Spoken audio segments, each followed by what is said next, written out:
Assalamualaikum warahmatullahi wabarakatuh. Kali ini saya akan menjelaskan materi tentang normalisasi, salah satu metode untuk perancangan basis data. Baik, apa itu normalisasi? Normalisasi adalah metode yang urut dalam penerapan aturan-aturan untuk mendesain database dengan tujuan agar, jadi bahwa normalisasi ini adalah merupakan metode untuk mendesain database ya. Kalau sebelumnya kita sudah mempelajari metode untuk merancang basis data, yaitu dengan menggunakan model data entity relationship atau model data ER ya. Nah, normalisasi ini adalah merupakan metode lain untuk merancang database, yaitu bahwa untuk melakukan perancangan database tadi kita akan menerapkan metode secara berurutan dalam menerapkan aturan-aturan, sehingga ya tujuannya adalah yang pertama bahwa dengan normalisasi akan meminimalkan redundansi dan pengulangan data. Ya, redundansi ya, jadi pengulangan data yang sama berulang kali itu tidak boleh. Kemudian yang kedua, tujuannya adalah mempertahankan integritas data. Yang ketiga, menambah konsistensi data dan stabilitas data. Kemudian yang keempat, menghilangkan potensi anomali ketika ada pengolahan data. Nah, ini ada istilah anomali ya. Apa yang dimaksud dengan anomali? Jadi, bahwa normalisasi ini bertujuan untuk menghilangkan potensi anomali. Ya, anomali itu adalah keanehan yang terjadi ya. Jadi menghilangkan potensi keanehan yang terjadi pada saat ada pengolahan data. Nah, contohnya adalah untuk anomali ini ada 3 anomali yang dimaksud dalam basis data, yaitu insertion anomalies, deletion anomalies, dan update anomalies. Insertion anomalies adalah anomali yang terjadi pada saat ada proses input data ya. Jadi pada saat ada proses untuk memasukkan data baru, insert ya, memasukkan data baru ke dalam suatu table, maka terjadi suatu keanehan misalnya. Yang kedua, proses atau anomali deletion anomali, yaitu anomali yang terjadi pada saat ada proses penghapusan data. Ya. Kemudian yang ketiga misalnya adalah contoh untuk update anomali, bahwa anomali yang terjadi, keanehan yang terjadi pada saat adanya proses update. Nah, contohnya seperti apa ini anomali ya? Jadi misalkan contoh bahwa ada proses pengubahan data misalnya ya, ada proses pengubahan data mata kuliah misalnya ya. Jadi ada data mata kuliah di dalam suatu tabel mata kuliah. Di dalam data mata kuliah itu ada unsur kode mata kuliah, kemudian ada SKS, nama mata kuliah ya. Nah, pada saat terjadi pengubahan data, misalnya ada perubahan kode mata kuliah ya.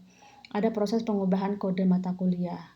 Maka proses pengubahan data itu ya tidak menjalar ke tabel lain yang di dalamnya ada kode mata kuliah.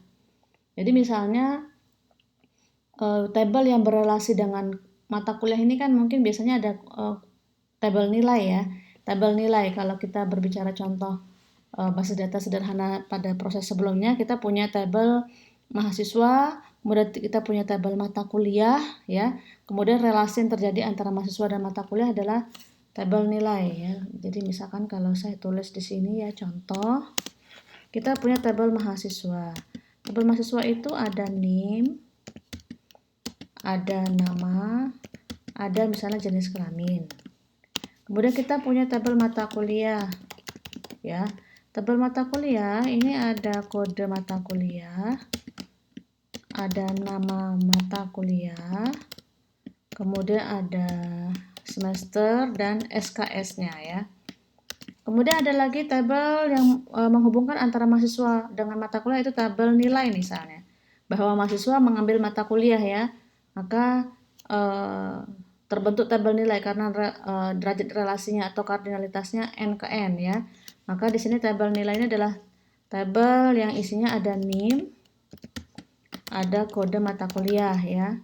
Kemudian ada nilai misalnya. Nah, ini adalah tabel ya. Nah, contoh proses update anomali ya. Proses update anomali. Ini saya kasih tanda dulu. Kalau primary key itu ada garis bawahnya. Ini juga ada garis bawahnya. Kemudian ini primary key-nya 2 ini ya. Nah, misal update anomali adalah proses keanehan yang terjadi pada saat proses mengubah data. Contoh misalnya ada terjadi pengubahan data yang ada di tabel mata kuliah. Jadi ada proses pengubahan kode mata kuliah misalnya ya, update kode mata kuliah. Nah, seharusnya pada saat kode mata kuliah ini diupdate, maka proses pengubahan tadi juga harus menjalar ke tabel lain yang di dalamnya ada kode mata kuliah. Ya, akan aneh kalau ternyata di sini misalnya basis data kode mata kuliahnya SBD. Ya, misalnya sistem mata kuliah basis data kode mata kuliahnya BD gitu ya. Maka pada saat kita mengupdate kode mata kuliah di tabel mata kuliah ini ya, maka proses update itu juga harus menjalar ke tabel lain yang di dalamnya ada kode mata kuliah. Nah, gitu ya. Jadi di sini kode mata kuliah juga harus berubah ya. Tapi itu bisa saja tidak terjadi. Nah, ini yang dikatakan dia update anomali ya. Jadi proses perubahannya tidak menjalar ke tabel lainnya. Nah, itu bisa terjadi ya. Kalau basis datanya tidak bagus ya, tidak dirancang dengan baik. Nah, itu yang dimaksud dengan anomali ya. Oke. Nah, itu yang harus dihindari pada saat proses perancangan basis data. Baik. Nah, tahapan normalisasi. Jadi tadi bahwa dinyatakan bahwa normalisasi ini adalah metode untuk merancang basis data untuk bisa menghasilkan tabel yang normal ya, tabel yang bagus gitu. Nah, ada beberapa tahapan yang harus dilakukan secara urut ya, diterapkan secara urut terhadap tabel yang sebelumnya tidak normal dan nantinya akan menjadi tabel yang normal. Nah, ini ada beberapa tahap ya. Jadi ada yang pertama adalah bentuk normal tahap pertama, dinyatakan dengan first normal form atau dinyatakan dengan simbol 1NF. Jadi pada tahap ini kita akan mengubah tabel menjadi normal tahap pertama. Nah, tidak cukup hanya sampai di tahap pertama. Kita harus melanjutkan ke bentuk normal tahap kedua atau second normal form atau 2NF dan seterusnya ya sampai dengan tahap kelima. Tapi di sini nanti yang akan kita pelajari cukup sampai dengan bentuk normal tahap ketiga. Ya. Oke, baik, itu tahap normalisasi. Nah, sekarang kita lihat dulu contoh ya, bagaimana nanti merancang database dengan menggunakan normalisasi. Ini contoh. Nah, ini adalah merupakan invoice ya, invoice atau stroke ya, transaksi dari satu toko ya atas customernya. Jadi contohnya adalah nama tokonya, misalnya ini adalah nama tokonya, kemudian adalah nama customer yang berbelanja di toko tersebut, nama customernya, alamat customernya, kemudian adalah nota ordernya ya, rincian order dari customer ini. Dia beli 2 barang ya, ini kode barang yang dia beli, nama barangnya, quantity jumlahnya, ada harga satuan barangnya, kemudian subtotal dari setiap barang, kemudian ada tanggal transaksi dan total transaksi. Ini juga sama di sini. Jadi ini adalah nota belanja ya, nota belanja atas 2 customer. Yang pertama ada Andisun, yang ini kemudian Sutikno ya. Ini adalah rincian ordernya. Nah, pertanyaannya adalah jika kemudian data yang akan dikelola bentuknya seperti ini ya, ini adalah data yang terjadi ya, data yang disimpan dalam satu toko misalnya. Maka bagaimana kita akan merancang basis data untuk menyimpan data-data ini ya kan, pertanyaannya kan itu. pada saat kita akan mengembangkan sistem untuk mengelola transaksi yang ada di toko ini, maka kita akan memulai dulu dengan bagaimana merancang data, bagaimana model penyimpanan datanya, begitu kan? Nah, maka dengan normalisasi misalnya ya, kita akan bergerak bahwa semua data ini akan disimpan dalam satu table gitu ya. Semua data ini akan disimpan di table apa misalnya. Maka, ini adalah contoh table untuk menyimpan semua data tadi. Ya. Jadi semua data yang ada di sini tadi, bahwa di sini ada nama customer, alamat customer, dia order apa saja ya, barang yang dia order, tanggal transaksi dari customer, dan total ordernya. Nah, ini kemudian kalau kita pindahkan ke dalam satu table, maka tabelnya menjadi seperti ini. Jadi semua data disimpan dalam satu table ya. Mulai dari nomor ordernya, kemudian nama customernya, alamat customernya, tanggal ordernya, kode barangnya, nama barang yang dibeli, quantity jumlah barang yang dibeli, harga satuan, subtotalnya, dan totalnya, total belanja. Nah, jadi ini kalau kita isikan, ya, jadi ini si Andisan itu kan tadi dia nomor ordernya N001. Alamatnya kita isikan, dia order tanggal 12 Juli 2006 misalnya. Kemudian kode barang yang dia beli, tadi dia ada beli 2 barang ya. Maka kita isikan di sini 2 dalam 2 baris. Si Andisun ini buat membeli barang 001 dan 002, namanya ini dan seterusnya. Ini kita isikan. Maka ini tadi kan karena memang ini dia belanja 2, maka tadi ini di sini sel-sel ini kosong ya. Maka kalau kita isikan tabel itu kan harus penuh ya sel-selnya. Maka kalau kita isikan setiap sel tadi menjadi seperti ini. Jadi ini Andisun ya, Andisun ini ada 2, karena dia membeli 2 barang, maka dia datanya akan disimpan menjadi 2 record ya, menjadi 2 baris. Nah ini, menjadi 2 baris karena dia tidak hanya dia membeli 2 barang ini. Nah begitu juga Sutikno tadi belanjanya 3 barang ya, B3, B1, B4, maka ini harus diisi dari setiap barisnya ya, sehingga ini adalah tabel ya, tabel sementara untuk menampung semua data tadi ya. Nah tentunya tidak mungkin kan tabel yang akan kita siapkan untuk menyimpan data itu seperti ini ya.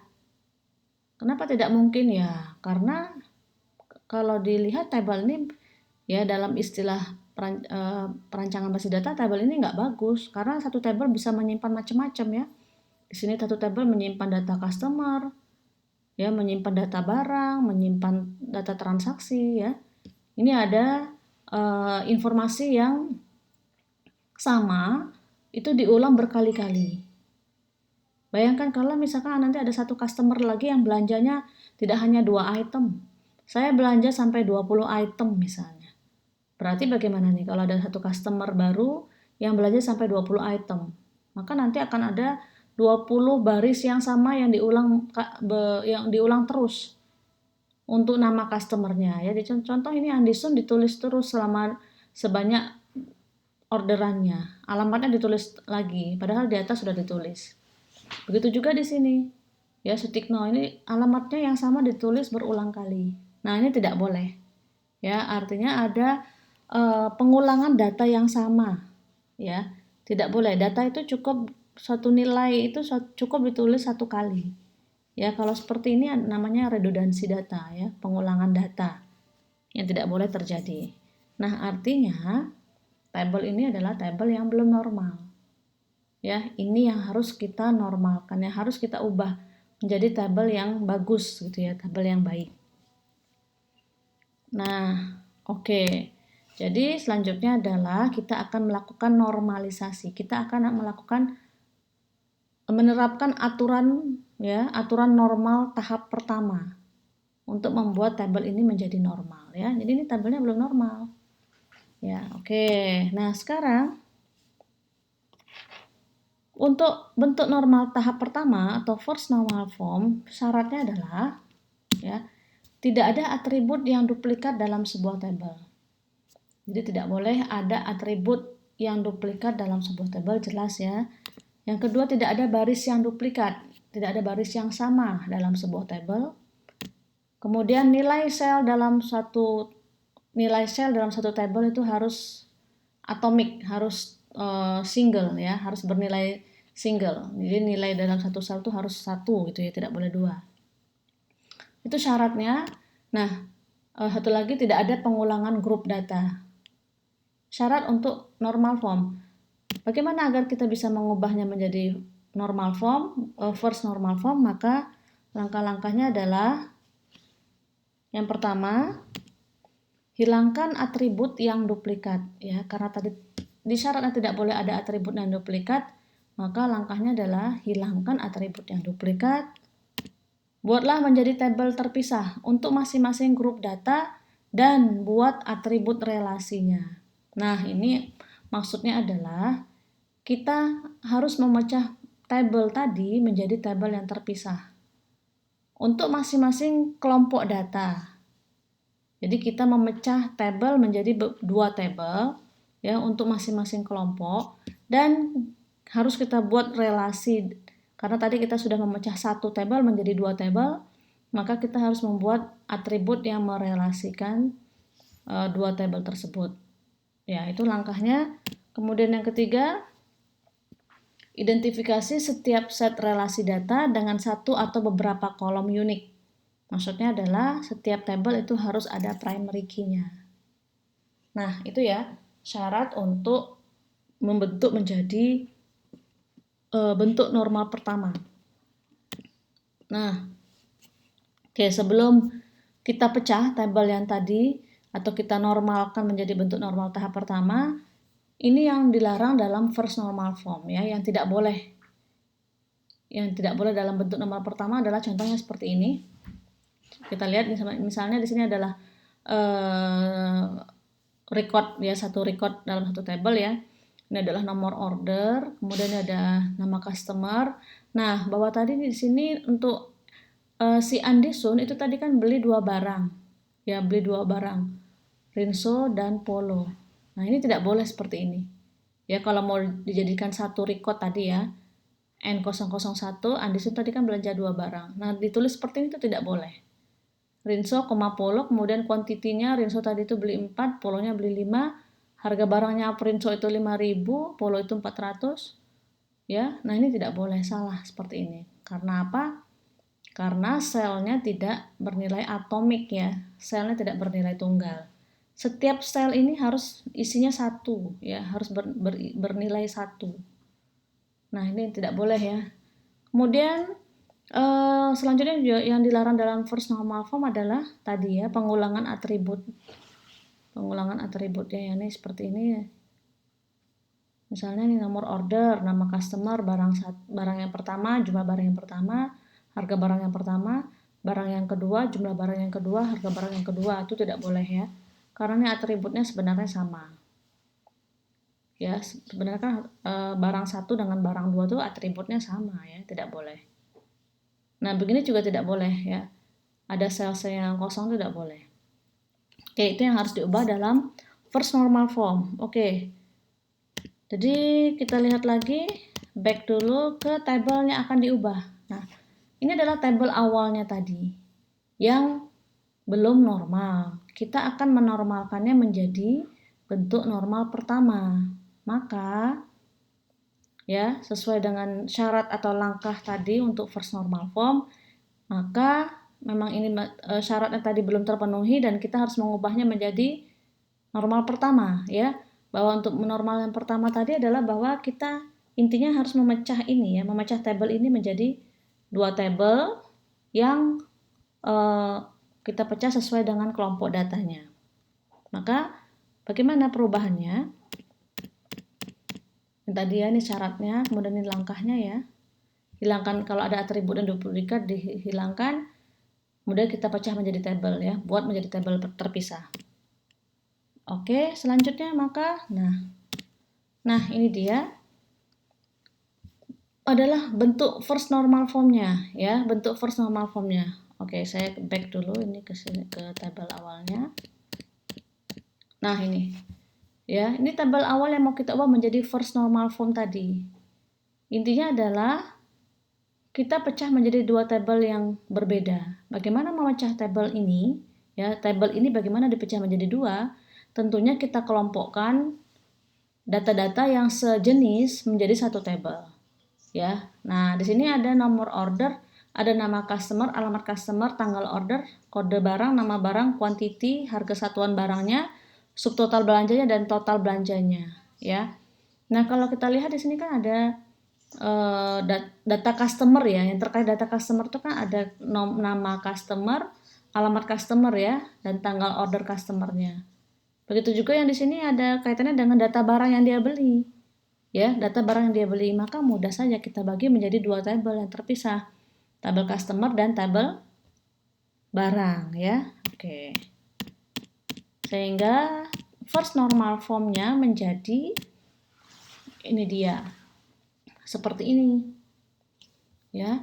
Jadi ini tabel yang di depan tadi dipecah menjadi dua tabel. Tabel yang pertama yaitu bisa kita beri nama misalnya ini adalah tabel customer transaksi ya, data tabel customer karena di dalamnya ya kalau kita lihat tadi di sini atribut yang bisa masuk ke tabel customernya adalah nomor order customernya, nama customernya, alamat customernya, tanggal order customernya, dan total ordernya si customer ini ya. Ini persis datanya diambil dari tabel yang sebelumnya tadi. Oke. Nah, primary key-nya kita ambil dari sini adalah pasti kita harus menentukan primary key-nya. Primary key-nya adalah nomor order, ya. Selanjutnya tabel kedua, ya, tabel kedua atau pecahannya sisanya adalah merupakan tabel barang. Tabel barang tadi ada kode barang, nama barang, quantity, harga satuan dan subtotal dari belanja barangnya. Nah, jangan lupa ya kita harus memberikan atribut yang merelasikan dua tabel tadi karena ini tadi awalnya adalah satu tabel yang kita pecah, maka kita tambahkan tabel relasinya ya, atribut relasinya itu adalah tabel atribut nomor order. Jadi nomor order kita masukkan di tabel yang di bawah untuk merelasikan ya, untuk merelasikan antara satu tabel ini dengan tabel yang satunya ya, sehingga di sini ya ini adalah tanda panah yang menyatakan relasi ya, hubungan antar tabelnya. Kemudian primary key dari tabel yang kedua ini atau tabel barang ini ya, ini saya lupa menambahkan nama tabel ya, nanti seharusnya dikasih nama tabelnya ya, tidak apa-apa. Nah maka primary key untuk tabel yang kedua ini adalah dua ini ya, primary key-nya ada dua, nomor order dan kode barang. Untuk yang di atas primary key-nya adalah nomor order. Nah kalau seperti ini, maka ini sudah dinyatakan memenuhi first normal form. Tabel ini sudah memenuhi syarat bentuk normal tahap pertama. Ya, bentuk syarat normal tahap pertama tadi adalah ini. Ini ya. Nah, ini. Kalau dicek pasti sudah memenuhi syaratnya, ya. Tabelnya menjadi seperti ini. Oke, mudah-mudahan bisa dipahami ya. Untuk first normal form. Nah, selanjutnya apakah sudah selesai ya? Apakah sudah selesai bahwa tabelnya adalah seperti ini, kita hanya akan membutuhkan dua tabel saja untuk menyimpan data-data ini nanti? Nah, ternyata tidak cukup. Untuk tahap normalisasi kita harus cek ke syarat normal kedua. Ya, syaratnya apa? Yang pertama tentunya sudah memenuhi first normal form. Yang kedua, atribut yang bukan kunci. Nah, ini dia ya, kita harus memperhatikan atribut yang bukan kunci harus tergantung penuh kepada primary key. Yang ketiga, tidak ada partial dependency atau tidak ada atribut yang tergantung pada sebagian primary key. Ini sama ya. 2 dan 3 ini sebenarnya sama. Jadi, atribut yang bukan kunci harus tergantung penuh pada primary key, atau tidak ada atribut yang tergantung pada sebagian primary key. Nah, itu syaratnya. Nanti kita lihat seperti apa sih yang dimaksud dengan syarat ini gitu ya. Nah, maka nanti kemudian langkahnya adalah selanjutnya Jika ada atribut yang masih bergantung pada sebagian primary key, maka pecah lagi tabel itu, ya. Tabelnya menjadi tabel sendiri. Nah, jadi memecah lagi tabel yang tadi, ya. Kemudian buat lagi relasi karena tadi kita sudah memecah tabel menjadi dua tabel misalnya. Oke ya, prinsipnya memecah tabel, langkah-langkahnya itu. Nah, sekarang kita lihat untuk syarat second normal form dari tabel yang normal pertama tadi ya, kita lihat. Nah, ini dia. Ini adalah tabel yang sudah memenuhi syarat normal pertama. Kita cek syarat normal keduanya ya. Apakah ada atribut yang bukan kunci yang masih bergantung tidak tergantung penuh terhadap primary key-nya ya. Kalau di sini kan primary key-nya memang cuma satu ya. Jadi memang ini ya Andisun ini memang N01, Sutikno ini ya memang N02 gitu kan. Ya kan? Nah, ini juga mengikut yang di sini ya. Jadi ini memang hanya tergantung pada ini ya. Atribut yang bukan kunci ini memang tergantung pada nomor ordernya. Dan memang karena primary key cuma satu ya. Nah, selanjutnya kita lihat yang di sini. Di tabel yang di bawah. Tabel yang di bawah ini primary key-nya ada dua. Ini adalah atribut kunci. Yang putih ini adalah atribut yang bukan kunci.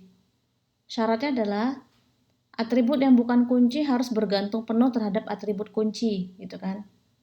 Harus bergantung penuh terhadap atribut kunci. Maka di sini kita lihat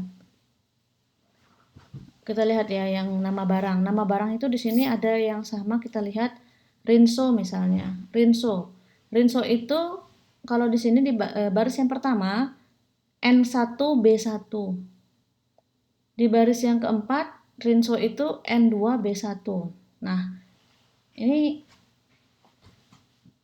tidak boleh seperti ini ya. Artinya bahwa atribut ini masih bergantung sebagian terhadap primary key-nya. Karena di sini Rinso yang di sini itu N1B1 sedangkan Rinso yang di bawah N2B1. Ya. Nah, artinya tabel ini belum memenuhi syarat normal kedua. Maka kita harus memecah tabel ini. Tabel ini harus kita pecah menjadi dua tabel. Seperti yang tadi, kita lihat atribut yang bersesuaian ya, yang sejenis. Atribut yang sejenis dipisahkan menjadi satu tabel, sisanya menjadi tabel yang lain ya. Oke, kalau kita lihat di sini ada kode barang, nama barang, quantity, harga satuan dan subtotal. Nah, ini kan sebenarnya bisa dikelompokkan data barang ya. Data barang, kemudian ini data ordernya. Data ordernya si customer gitu kan. Data ordernya si customer itu kaitannya dengan subtotalnya, kuantitinya. Tapi kalau data barang itu kaitannya ya data barang itu spesifik tentang barang itu. Kode barang, nama barang dan harga satuan. Ya kan? Kalau mau kita kelompokkan ya. Nah, sehingga ini nanti akan dipecah menjadi dua tabel. Kita lihat perubahan di second normal formnya akan menjadi, nah ini dia seperti ini. Tabel yang pertama yang di atas tetap ya, yang awalnya tadi. Yang dirubah adalah tabel yang di bawah tadi kita rubah menjadi dua tabel, yaitu ini tabel barang, kode barang, nama barang, harga satuan.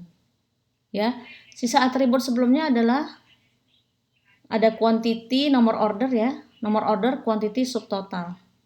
Nah, jangan lupa tadi bahwa kalau kita memecah dua tabel, kita harus memasukkan atribut yang merelasikannya. Tentunya atribut yang merelasikannya adalah kode barang ya. Jadi kode barang itu harus masuk ke tabel ini.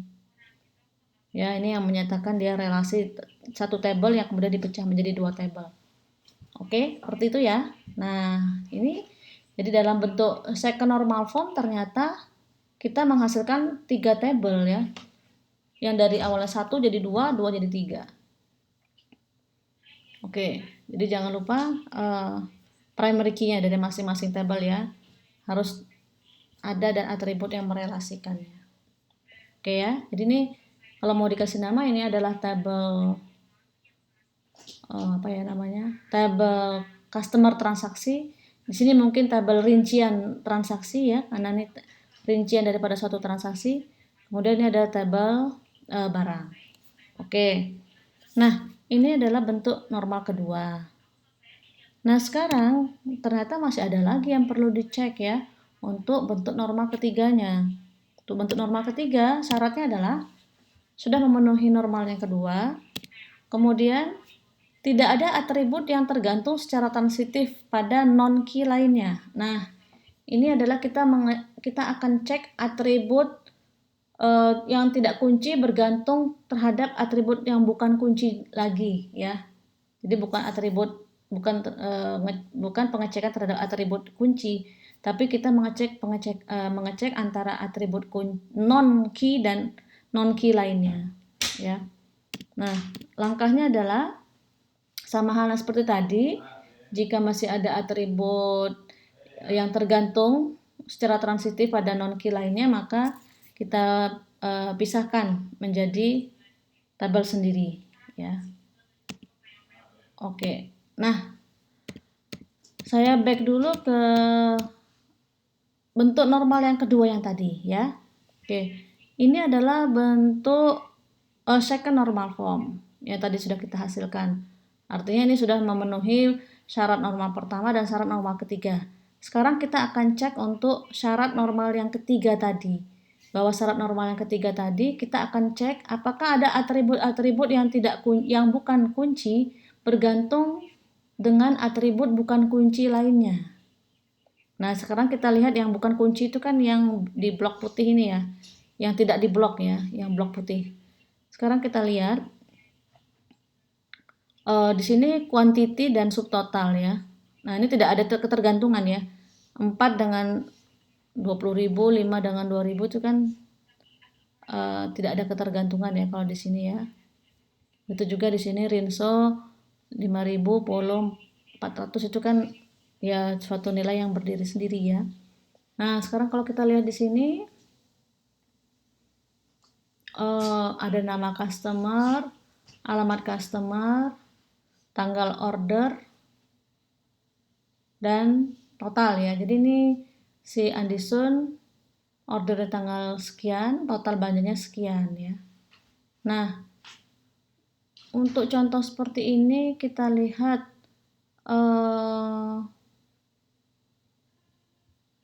ya Andison ini kan order tanggal 12 Juli 2006 misalnya. Bisa kan ya kalau ternyata dalam hari yang sama ini si Andison ini ordernya lebih dari satu kali kan bisa ya. Jadi kalau misalkan ditambah lagi di sini di baris berikutnya Andison Jalan Kaliurang ya.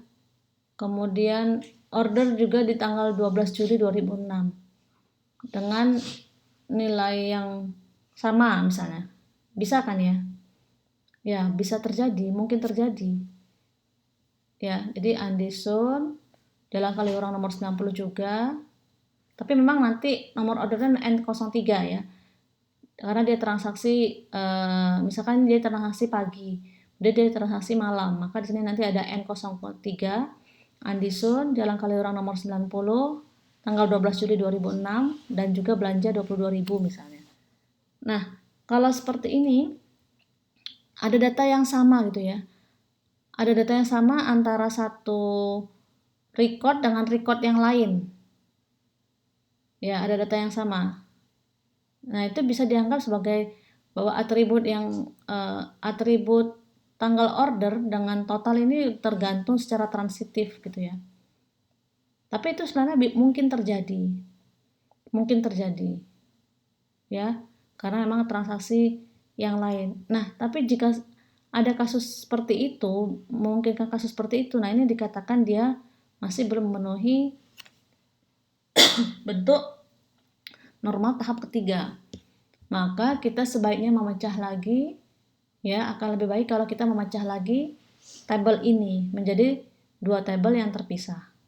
Ya, oke, maka ya tinggal kita pecah lagi, kita kelompokkan mana atribut yang sejenis gitu ya, menjadi satu tabel dan sisanya menjadi tabel yang lain.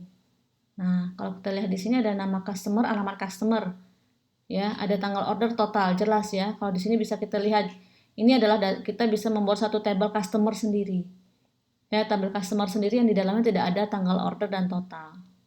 Kemudian nanti ada tabel yang terpisah terkait dengan orderannya si customer tadi, ya. Sehingga untuk normal ketiganya, tabelnya menjadi seperti ini. Yang kita pecah tadi adalah tabel customer. Nah, ini ya. Jadi kita memecah satu tabel menjadi dua tabel. Yang tabel yang di atas tadi ada kode customer, nama customer, alamat customer. Satu tabel. Kemudian sisanya tadi adalah ada tanggal order ya. Ada tanggal order dan total. Nah, total di sini bisa dihilangkan ya. Total itu karena total itu kan sebenarnya adalah perkalian antara jumlah barang yang dibeli dengan harga satuannya. Itu sebenarnya tidak harus disimpan di dalam tabel ya. Sehingga dihilangkan total itu. Jadi pecahan tabelnya tadi menjadi dua tabel ini. Ini adalah tabel customer, ini adalah tabel customer transaksinya. Nah, kita menambahkan ya.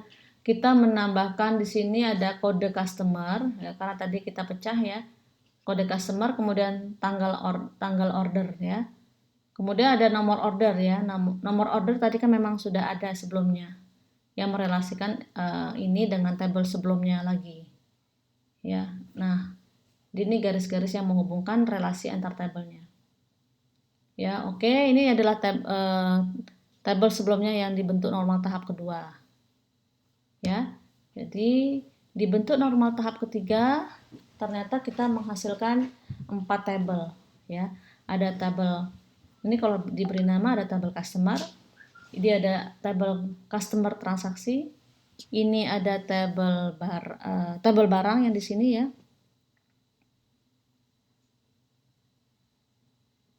Kemudian yang di sini adalah tabel detail transaksi ya.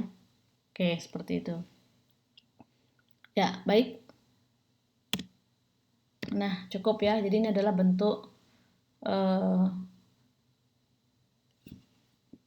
tabel yang dihasilkan dari proses normalisasi setelah melalui tahap normal tahap pertama, normal tahap kedua, dan normal tahap ketiga. Oke. Baik ya, cukup ya. Nanti selanjutnya Anda akan mengerjakan soal latihan seperti ini. Normalkan tabel berikut dengan proses normalisasi. Oke, silakan dipelajari. Terima kasih. Assalamualaikum warahmatullahi wabarakatuh.